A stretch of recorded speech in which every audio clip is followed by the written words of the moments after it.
मैं इसे अपना सौभाग्य मानता हूं कि आप लोगों का दर्शन करने का मुझे अवसर प्राप्त हुआ है। मैं यह मानता हूं अपने सेना के जवानों के संबंध में कि वह केवल एक सेना के बहादुर जवान ही नहीं है, बल्कि वह सचमुच भारत की आन बान और शान है।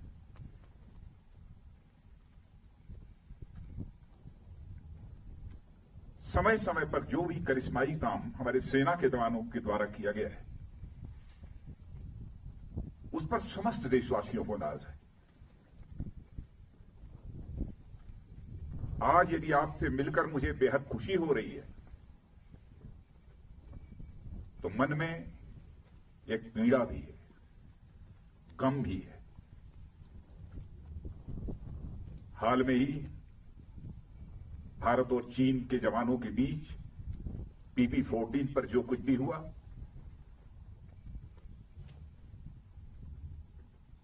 उसमें हमारे कुछ जवानों ने अपना बलिदान देते हुए अपनी सीमा की सुरक्षा की है। उनके खोने का गम है, आपसे मिलने की खुशी है। मैं उनकी स्मृति को स्मरण करना चाहता हूं, उनकी स्मृति को नमन करता हूं, उन्हें मैं हृदय से श्रद्धांजलि अर्पित करता हूं। और मैं ये कहना चाहता हूं कि हिंदुस्तान उनकी शहादत को कभी भूलेगा नहीं। हमारे प्रधानमंत्री जी ने भी आकर दो टूक शब्दों ने कहा है कि उनकी वह शहादत, उनका वह बलिदान किसी भी सूरत में व्यर्थ नहीं जाएगा।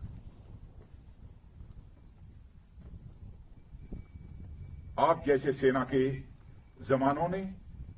जवानों को जिन मां बाप ने पैदा किया है, सचमुच मैं शीश झुकाकर उन मां बाप का भी अपनी तरफ से हार्दिक अभिनंदन करता हूं। हाल में जो कुछ भी हुआ है,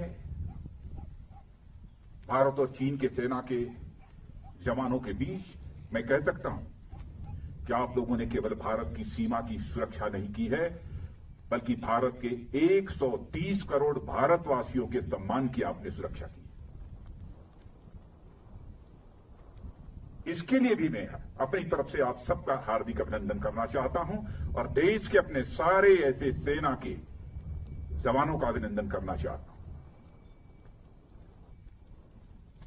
कैसी स्वाभिमान की भावना आप सबके अंदर है। क्या आप सब कुछ बर्दाश्त कर सकते हैं, लेकिन अपने स्वाभिमान पर किसी भी सूरत में चोट नहीं बर्दाश्त कर सकते।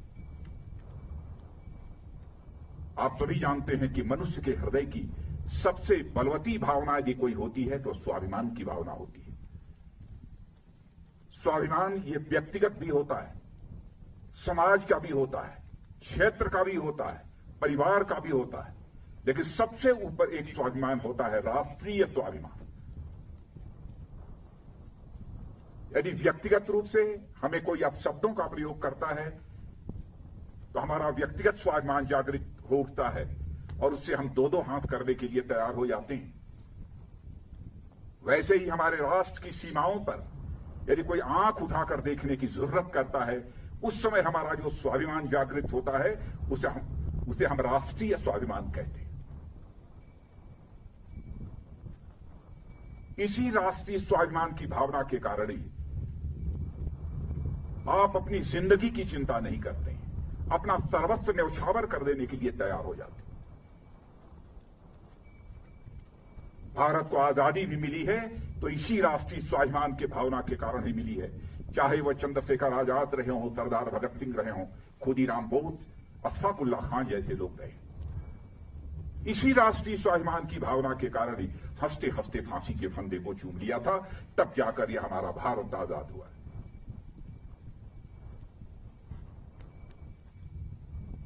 जितना भी आपके बारे में कहा जाए वह कम है।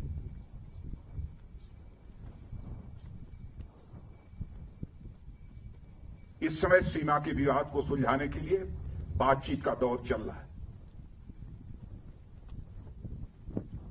जो कुछ अब तक की प्रगति हुई है बातचीत की, मामला हल होना चाहिए।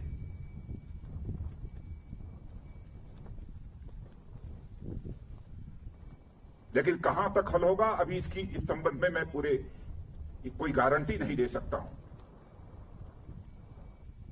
लेकिन मैं इतना यकीन दिलाना चाहता हूं कि भारत की 1 इंच जमीन को भी दुनिया की कोई ताकत छू नहीं सकती है, उस पर कब्जा नहीं कर सकती।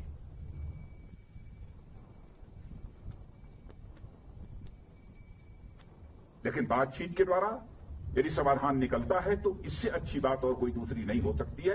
वह सिलसिला चल रहा है, मिलिट्री लेवल पर भी बातचीत चल रही है, डिप्लोमेटिक बातचीत भी चल रही है। भारत का जहां तक सवाल है, भारत दुनिया का इकलौता देश है जिसने सारे विश्व को शांति का संदेश दिया है।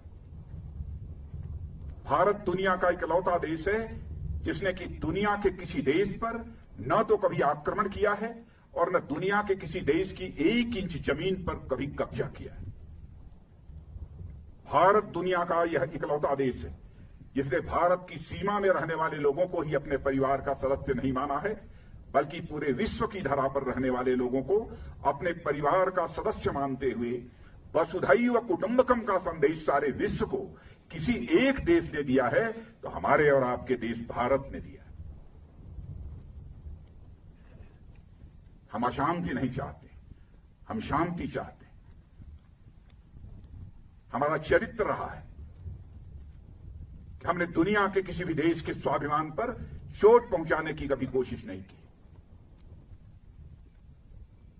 लेकिन यह भी मैं कह देना चाहता हूं 2 टूक शब्दों में, यदि कोई दुनिया की ताकत हमारे स्वाभिमान पर चोट पहुंचाने की कोशिश करेगी तो उसे किसी भी सूरत पे हम बर्दाश्त नहीं करेंगे, उसका हम मुंहतोड़ जवाब देने के लिए भी तैयार रहेंगे।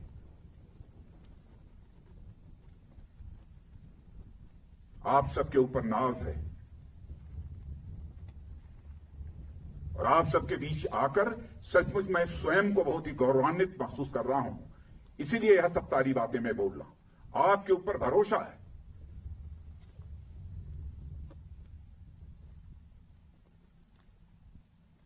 और जिन हमारे जवानों ने अपनी शहादत दी है उसका गम केवल परिवार के लोगों को नहीं है, हम लोगों को भी है,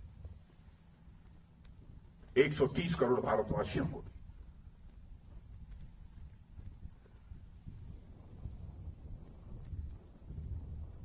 मैं आप सबको बहुत हमारी इच्छा थी कि आप तभी से हमारी भेंट हो। और मित्रों, भरोसा रखना, अब हमारा भारत यह कमजोर भारत नहीं है। भारत का एक सशक्त नेतृत्व है। फिर नरेंद्र मोदी जैसा प्रधानमंत्री हमको मिला है, फैसला लेने वाला प्रधानमंत्री, दृढ़ इच्छा शक्ति का प्रधानमंत्री।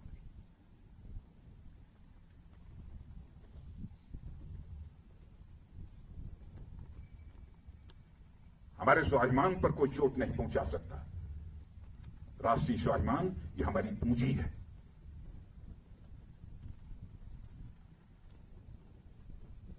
आज के अवसर पर मैं समझता हूं कि और अधिक कुछ कहने की जरूरत नहीं है। लेकिन यदि आज हम लद्दाख के क्षेत्र में यहां पर खड़े हैं और इस फॉरवर्ड पोस्ट पर आकर आप सबसे मिलते हुए जहां मुझे बेहद खुशी हो रही है, वहीं पर इसी लद्दाख के कारगिल द्रास सेक्टर में भारत की सीमा की रक्षा करते हुए, 1-1 इंच जमीन की रक्षा करते हुए हमारे सेना के जवानों ने जो शहादत दी है, उनको भी मैं इसमें स्मरण करना चाहता हूं और उनको भी मैं श्रद्धांजलि अर्पित करना चाहता हूं, क्योंकि कारगिल दिवस की भी एनिवर्सरी 26 जुलाई को है। और यहां आया हूं तो मैंने सोचा कि दिल्ली से तो उनको स्मरण करेंगे ही, लेकिन इस लद्दाख की धरती पर आकर उनको स्मरण करना चाहता हूं। और उनकी शहादत सदैव हम सब के लिए एक सोर्स ऑफ इंस्पिरेशन, एक प्रेरणा के स्रोत के रूप में काम करती रहेगी। इन्हीं शब्दों के साथ पुनः आप सबको हार्दिक शुभकामनाएं देता हूं।